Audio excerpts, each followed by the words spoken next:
Friends, நான் உங்கள் Zubaida Jacks கிச்சன்லேருந்து. இது உங்களுக்கான சேனல் நமது மொழி. அதான்ப்பா ரெடி. உங்களுக்கு இனிப்பு கொழுக்கட்டை அவ்வளோ சாஃப்டாக இருக்குப்பா. அவ்வளோ ஒரு டேஸ்ட்டு, அவ்வளோ ஒரு சாஃப்ட்டு, ரொம்ப ஹெல்த்தியானது.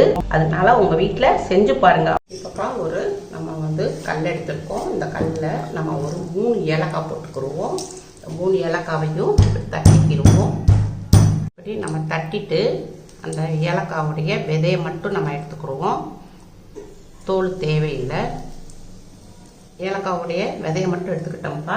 இப்போ நான் ஒரு 10 முந்திரி பருப்பு போடுறேன், 15 பாதாம் பருப்பு போடுறேன், நிலக்கடலை இது கொஞ்சம் போட்டு கொடுப்போம். இதை ஃபுல்லாக நம்ம அப்படியே 1-2 தட்டிக்கிடுவோம். இப்போ 1-2 நம்ம தட்டிக்கிட்டோம்ப்பா. நம்மளுக்கு கொழுக்கட்டை சாப்பிட்றப்ப நல்லா அவ்வளோ ஒரு கிரிப்ஸியாக இருக்கும். நல்லா ரொம்ப டேஸ்ட்டாகவும் இருக்கும், நல்லா கிரிப்ஸியாகவும் இருக்கும். இப்போப்பா நம்ம 4 மணி நேரம் நம்ம விறகரிசியையும் 1/4 கிளாஸ் பச்சரிசியும் போட்டு ஊற வச்சுருந்தோம். இப்போ 4 மணி நேரம் நல்லா ஆயிடுச்சு, நல்லா ஊறிடுச்சு. இப்போ இதை மிக்சி ஜாரில் போட்டுக்கிறோம். நான் தண்ணி ஊற்றிருக்கேன்ப்பா. இந்த அரிசிக்கு மேலே கொஞ்சம் தண்ணி மேலே கொஞ்சம் லைட்டாக மிதக்கணும், ரொம்ப மிதக்கக்கூடாது. அடிச்சிச்சுன்னா உங்களுக்கு இது சிறுதானியம், அதனால உங்களுக்கு ரொம்ப தண்ணி ஊற்றிட்டிங்கன்னா உங்களுக்கு அளவும் கிடைக்காது. இன்னொன்று உங்களுக்கு மில்லட் அரிசி அடிக்கவும் அடிக்காது. அதனால அரிசிக்கு மேலே கொஞ்சம் தண்ணி இப்படி இந்த அளவுக்கு ஊற்றிக்கோங்க. இப்போ அம்மா உங்களுக்கு இதை மிக்சியில் அடித்து கொண்டு வரேன். அடித்து கொண்டு வந்துட்டேன். ஒரு 2 நிமிஷம் அடித்தோம்னா நல்லா பார்த்திங்களா, நல்லா மாவாக நல்லா பால் மாதிரி இருந்துச்சு பாருங்க. நல்லா அடிச்சிருச்சு. இது எப்படி அடித்து வச்சுக்கிட்டோம். இது எப்படி இருக்கட்டும். அப்போ நம்ம கேஸ் ஆன் பண்ணியிருக்கோம். ஒரு கடாய் வச்சுருக்கோம். கடாய் கொஞ்சம் சூடாகட்டும். கடாய் சூடாகிடுச்சுப்பா. நம்ம 1 ஸ்பூன் நெய் விட்டுக்கிடுவோம். 1 டீஸ்பூன் பால், 1 டீஸ்பூன் நெய் விட்டுக்கிடுவோம். ஒரு 10 கிஸ்மிஸ் பழம் வச்சுருக்கேன், இதையும் இதில் போட்டுக்கிடுவோம். லைட்டாக வறுத்துக்கிடுவோம். அப்போ கிஸ்மிஸ் பழம் நல்லா நமக்கு பொரிஞ்சிருச்சு. இதை ஒரு பவுலில் மாற்றிக்கிடுவோம். இப்போப்பா நம்ம கிஸ்மிஸ்ஸு வறுத்து எடுத்துக்கிட்டோம். அதே கடாயில் அதே இதில் நெய் கொஞ்சம் இருக்குது. இதில் நம்ம ஒரு 3 ஸ்பூனு தேங்காய் போட்டுக்கிறோம். இதையும் நம்ம கொஞ்சம் வறுத்துக்குருவோம்ப்பா. தேங்காவோடைய பச்சை வாடை லைட்டாக, ரொம்ப வறுக்கக்கூடாது, லைட்டாக அந்த சூட்டில் வறுத்துக்கிறோம். ஒரு நிமிஷம் லைட்டாக வறுத்துக்கிட்டோம். இப்போ நம்ம தட்டி வச்சுருந்த பாதாம் முந்திரி நம்ம நிலக்கடலை போட்டு ஏலக்காய் போட்டு தட்டி வச்சுருந்தோம் இல்லையா, இதையும் இதில் போட்டுக்கிறோம். இதையும் லைட்டாக வறுத்துக்கிறோம். கொஞ்சோன்னு இது சுக்குப்பொடிப்பா. இது அம்மா ஏற்கனவே நான் பொடியாக்கி வச்சுருக்கேன். சுக்கை தட்டி நல்லா பொடியாக்கி வச்சுருக்கேன். சுக்குப்பொடி போட்டுக்கிறோம். சுக்குப்பொடி போடும்போது நம்மளுக்கு நல்ல ஒரு ஃப்ளேவர் கிடைக்கும். நல்ல உங்களுக்கு ஜீரண சக்தி இருக்குது இந்த சுக்குப்பொடிக்கு. இதையும் ஒரு லைட்டாக ஒரு வதக்கிக்கிடுவோம். நம்ம இந்த கடாயுடைய சூட்டில் நம்ம பருப்பு நம்ம முந்திரி பருப்பு இதெல்லாம் நுணுக்கி வச்சுருந்தோம் இல்லையா, அதை பச்சை வாடை போகிற அளவுக்கு ஒரு நிமிஷம் மட்டும் வதக்கிக்கிடுவோம். இதை வதக்கியாச்சு. இப்போப்பா நம்ம இந்த கிளாஸில் தான்ப்பா நம்ம விறகரிசி எடுத்துருந்தோம்.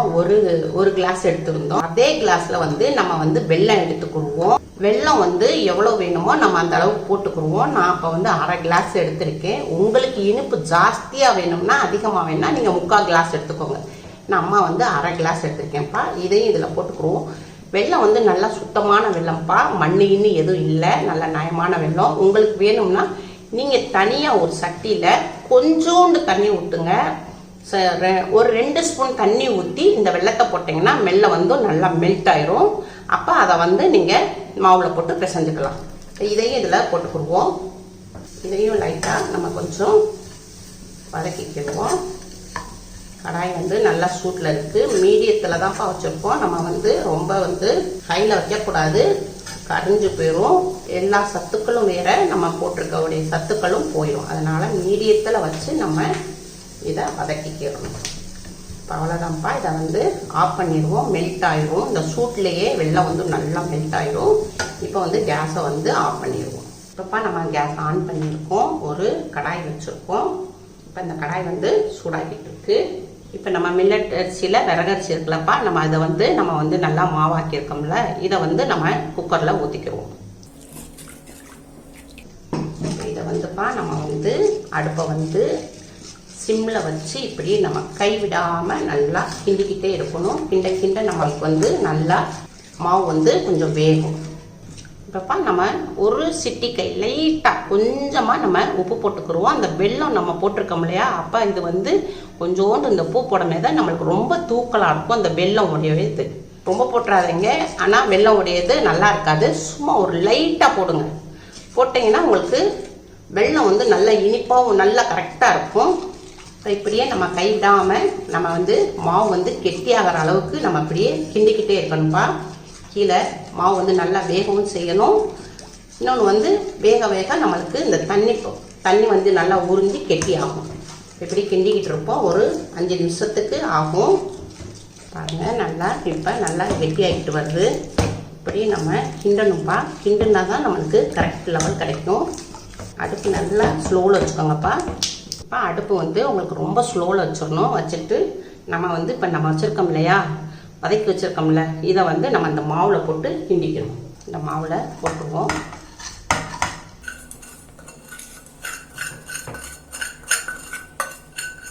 இப்போ நம்ம வறுத்து வச்சுருந்த கிஸ்மிஸை இதில் போட்டுக்கிடுவோம். இப்போ என்ன செய்கிறோம், இன்னும் எல்லாத்தையும் சேர்த்து நம்ம கிண்டுறோம்.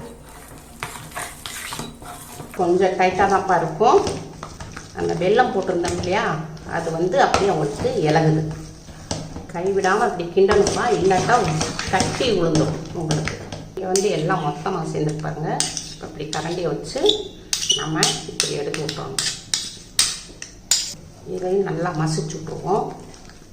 நல்லா வெல்லமும் நல்லா மெல்ட் ஆயிடுச்சு. நல்லா மாவு உங்களுக்கு வந்து நல்லா கெட்டி பதத்துக்கு வந்துருக்கு. அடுப்பு நல்லா ஸ்லோவில் வச்சுக்கோங்க. நல்லா ஃபுல் ஸ்லோவில் வச்சுக்கணும். ஒரு 2-3 நிமிஷம் ஆகும் நம்ம இப்படி கிளறணுங்க. அவ்வளோதான்ப்பா, அவ்வளோதான். நம்ம இப்போ கேஸ் ஆஃப் பண்ணிடுவோம். நல்லா ஹீட்டாக இருக்குது. இந்த கடாயுடைய ஹீட்டில் நம்ம கொஞ்சம் கிண்டிக்கிறோம். கேஸை ஆஃப் பண்ணிடுவோம். இது நல்லா ஆறட்டும்ப்பா. ஆறினோடனையும் உங்களுக்கு செஞ்சு காட்டுறேன்.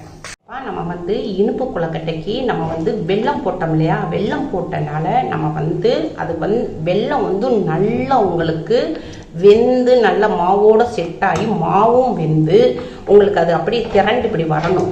இப்போ அம்மா வந்து வந்து அந்த இது வச்சுருந்தேன்ல, எல்லாம் போட்டதில் நல்லா இலகிருச்சு. வெல்லம் வந்து நல்லா இலகிருச்சு. இலகினவுனையும் திருப்பி அம்மா அடுப்பில் வச்சுருக்கேன். இப்போ இன்னமும் நம்ம இன்னும் கொஞ்சம் நல்லா இதை வந்து நல்லா வேக விட்டு எடுத்துக்கிடுவோம். கொழுக்கட்டை பிடிக்க நம்மளுக்கு உருண்டை பிடிக்க கரெக்டாக வரும். இல்லாட்டா உங்களுக்கு கொழுக்கட்டை பிடிக்கிறதுக்கு வராது. தட்டியோட நல்லா உருண்டு வரணும்ப்பா. தான் உங்களுக்கு தான் இருக்கும். ஆனால் கிண்டமே தான் கொஞ்சம் கஷ்டமாக தான் இருக்கும். டைட்டாக இருக்குது. இதிலே வச்சு அடுப்பை வச்சு இங்கே திருப்பி கிண்டிக்கணும். அந்த வெல்லம் வந்து பாகு வந்து நல்ல மாவோட செட் ஆச்சுன்னா உங்களுக்கு வந்து கரெக்டாக வரும். இப்படி நீங்கள் உருண்டை இப்படி தண்ணியில் கொஞ்சம் கையை நினச்சிக்கோங்க. நினச்சிட்டு இப்படி கையில் உருண்டை பிடிக்க வருதான்னு பார்த்துக்கோங்க. கைப்பிடிதான் இப்படி பிடிக்கணும். அதுக்கடுத்து இப்படி உருண்டை நல்லா வருதான்னு பார்த்துக்கோங்க. இப்போ தான் நல்லா செட் ஆகிருக்கு. நீங்கள் இதை மட்டும் நீங்கள் கணக்கு வச்சுக்கோங்க. இப்படி உருண்டை பிடிக்க வரணும். அப்படியே பிடிக்கிறதுக்கு கைப்பிடி கொழுக்கட்டை வரணும். அப்போ தான் மாவும் வெல்லமும் நல்லா செட் ஆகி இருக்குன்னு அர்த்தம். இல்லாட்டா உங்களுக்கு வந்து பிடிக்க வராது. ரொம்ப டேஸ்ட்டாக இருக்கும்ப்பா. இப்படி நம்ம கிண்டி இந்த மாவில் நம்ம அரிசியை வந்து மில்லட் அரிசியை ஊற வச்சு இப்படி நம்ம சாப்பிட்டோம்னா ரொம்ப ரொம்ப ரொம்ப ரொம்ப டேஸ்டாக இருக்கும். சரிப்பா, இப்போ எடுத்துக்குவோம். நல்லா செட் ஆகிக்கிடுச்சு. வெல்லமும் மாவும் நல்லா ஒன்று சேர்ந்துருச்சு. இப்போ இதை வந்து இப்போ எடுத்து வச்சோம். வருது பாருங்கள். இந்த மாதிரி உங்களுக்கு கொழுக்கட்டை இப்படி உருட்டி பாருங்கள். இன்னொன்று வந்து இப்படி பிடிச்சு பாருங்கள். இப்போ கையில் ஒட்டும்ப்பா. ஒட்டுச்சுன்னா நீங்கள் வந்து தண்ணியில் கையில் முக்கிக்கிட்டு சொன்னீங்கன்னா கரெக்டாக வந்துடும். சரி, இப்போ மாவு கொஞ்சம் ஆறட்டும். ஆறினோடனே உங்களுக்கு கொழுக்கட்டை செஞ்சு காட்டுப்பா. நல்லா ஆறிடுச்சு. இப்போ நம்ம வந்து லைட்டாக தண்ணி தொட்டிக்கிடுவோம். தண்ணி தொட்டு இதை அப்படி எடுத்து வைப்போம். வெல்லமும் மாவும் நல்லா செட் ஆயிடுச்சு. இந்த பதத்துக்கு வரணும்ப்பா. பார்த்துக்கோங்க, இந்த பதத்துக்கு வரணும். அப்போ தான் வெல்லமும் மாவும் நல்லா இந்த பதத்தில் நம்ம கிண்டி எடுக்கணும். அப்போ தான் உங்களுக்கு கரெக்டாக வரும். அப்போ தான் உங்களுக்கு கொழுக்கட்டை பிடிக்க கரெக்டாக வரும். லைட்டாக கொஞ்சம் கையில் ஒட்டும். நீங்கள் வந்து லைட்டாக தண்ணி தொட்டுக்கோங்க. தண்ணினாலும் சரி, இல்லை எண்ணெய்னாலும் சரி. தண்ணி தொட்டாலும் உங்களுக்கு ஒரு இதாகாது. கொஞ்சம் லைட்டாக எண்ணெய் தொட்டுக்குருவோம்ப்பா. அப்போ போடும்போது உங்களுக்கு கரெக்டாக வரும். இதே ஒரு கண்ணோட்டம் உள்ள ஜல்லடை மாதிரி ஒரு பிளேட் எடுத்துக்கோங்க. உங்கள்கிட்ட இருக்கும். இல்லைன்னா நீங்கள் வந்து இட்லி தட்டு இருக்குல்லையாப்பா, இட்லி தட்டில் இப்படி துணி போட்டு எடுத்துக்கோங்க. சரிங்களா? இப்போ வந்து நம்ம வந்து கொஞ்சம் மாவு எடுத்துக்கிடுவோம். உங்களுக்கு எந்த அளவுக்கு உருண்டை வேணுமோ அந்த அளவுக்கு போட்டுக்கோங்க. நம்ம தண்ணி லைட்டாக தொட்டும் செஞ்சுக்கலாம்ப்பா. இது தண்ணி தொட்டிருக்கோம். இதில் அப்படியே உருட்டினீங்கன்னா நல்லா பால் மாதிரி வந்துடும். செஞ்சிடலாம். இல்லை லைட்டாக கொஞ்சம் எண்ணெய் தடவிக்கோங்க. ஒரு சொட்டு லைட்டாக எண்ணெய் லைட்டாக தொட்டு டச் பண்ணி இப்படியும் உருட்டிக்கலாம். தண்ணியும் தொட்டு தடவிக்கலாம். உங்களுக்கு எது பிடிச்சிருக்கோ, உங்களுக்கு உங்கள் இதுக்கு எந்தது கரெக்டாக வருதோ அது மாதிரி செஞ்சுக்கோங்க. தண்ணி தொட்டும் செய்யலாம்ப்பா. லைட்டாக எண்ணெயை டச் பண்ணியும் செய்யலாம். இப்படி உருட்டினீங்கன்னா பால் மாதிரி வந்துருச்சு. எல்லாத்தையும் நம்ம செஞ்சுக்கிட்டோம். இப்போ நம்ம உருண்டை போட்டுக்கிட்டோம்ப்பா. இப்போ இட்லி தட்டு இருக்குது. இப்போ நம்ம உருண்டை இப்படி போட்டுக்கிட்டோம். இப்போப்பா வந்து நம்ம வந்து இதிலே தான் வச்சு நம்ம வந்து அவிக்கலான்னு இருந்தோம். ஆனால் அது வந்து எல்லா வீட்லேயும் இப்படி இருக்காது. அதனால நான் நார்மலாக இட்லி தட்டில் எடுத்து வச்சுக்கிட்டேன். நம்ம வீட்டில் எல்லா வீட்லேயும் இட்லி சட்டி இருக்கும். அதனால தான் நான் வந்து மாற்றிக்கிட்டேன். இப்போ நம்ம வந்து கேஸ் பக்கம் போயிடுவோம்ப்பா. இப்போ நம்ம இட்லி சட்டி வச்சுருக்கோம்ப்பா. தண்ணி கொதிக்கிற நிலையில் இருக்குது. இப்போ நம்ம உருண்டை போட்டு வச்சுருக்கலாம் இல்லையா, இப்போ இறக்கிடுவோம். இது மேலே இப்படி போட்டுருவோம். போட்டு இதை ஒரு 10 நிமிஷத்துக்கு நல்லா வேக விடுவோம். 10 நிமிஷம் நல்லா வேகட்டும். வெந்தவொடனே உங்களுக்கு போகணுங்க. 10 நிமிஷம் நல்லா வெந்துருச்சுப்பா. இப்போ நம்ம கேஸ் ஆஃப் பண்ணிடுவோம். நம்ம ஏற்கனவே நம்ம மாவை நல்லா பாதி அளவுக்கு நல்லா வேக வச்சுட்டோம். இப்போ மீதி வந்து 10 நிமிஷத்துக்கு இப்போ இட்லி சட்டியில் அவிச்சு எடுக்கிறோம். ஓப்பன் பண்ணுறேன். பாருங்க, சூப்பராக நல்லா வந்திருக்கு. நல்லா அருமையாக வந்துருச்சு. அதான்ப்பா ஸ்வீட் கொழுக்கட்டை ரெடி ஆயிடுச்சு. இப்போ இதை எடுத்து பிளேட்டில் மாற்றிக்கிடுவோம். நல்லா வெந்துருச்சு. ரொம்ப சாஃப்டாக இருக்குப்பா. உங்களுக்கு இட்லி சட்னினா நம்ம வீட்டில் எல்லா வீட்லேயுமே இருக்கும். அதனால தான் உங்களுக்கு நான் அம்மா வந்து இட்லி சட்னிலே அவிச்சு காமிச்சிட்டேன். நீங்கள் பிடி கொழுக்கட்டை பிடி கொழுக்கட்டை செஞ்சுக்கோங்க. மெயின் வந்துப்பா இந்த வெல்லமும் மாவும் நல்லா செட் ஆகணும். செட் ஆனாதான் உங்களுக்கு நல்லா ரெண்டும் வெல்லமும் மாவும் நல்லா செட் ஆகி நல்லா திரண்டு வந்தால் தான் உங்களுக்கு வந்து இந்த கொழுக்கட்டை அப்படி வந்து பிடிக்க வரும். அது மெயினாக பார்த்துக்கோங்க. நம்ம கொஞ்சம் அழகுபடுத்துறதுக்கு கொஞ்சம் நம்ம பாதாம் பருப்பு இருக்கு இல்லையா, அதை நம்ம தட்டி வச்சுருந்தோம். அதை லைட்டாக போட்டுக்கிறோம். பார்க்க நல்லா துக்கு கிடைக்கும். அவ்வளோதான்ப்பா, ரெடி. உங்களுக்கு இனிப்பு கொழுக்கட்டை ரெடி ஆச்சு. இங்கே பாருங்கள், அப்படியே பிடிச்சா அப்படியே மெல்ட்டு மாதிரி எவ்வளோ அழகாக வருதுன்னு பாருங்கள். அவ்வளோ சாஃப்டாக இருக்குப்பா. அவ்வளோ ஒரு டேஸ்ட்டு, அவ்வளோ ஒரு சாஃப்ட்டு. உங்கள் வீட்டில் செஞ்சு பாருங்கள். எல்லாருமே சாப்பிடலாம்ப்பா. எல்லாமே நம்ம ஹெல்த்தியானது போட்டிருக்கோம்ப்பா. இப்படி பிள்ளைகளுக்கு நீங்கள் செஞ்சு கொடுங்க. ரொம்ப ஹெல்த்தியானது, ரொம்ப டேஸ்ட்டு, ரொம்ப சாஃப்ட்டு. அதனால உங்கள் வீட்டில் செஞ்சு பாருங்கள். அம்மாவுக்கு லைக் பண்ணுங்கள், ஷேர் பண்ணுங்கள், சப்ஸ்கிரைப் பண்ணுங்கள்.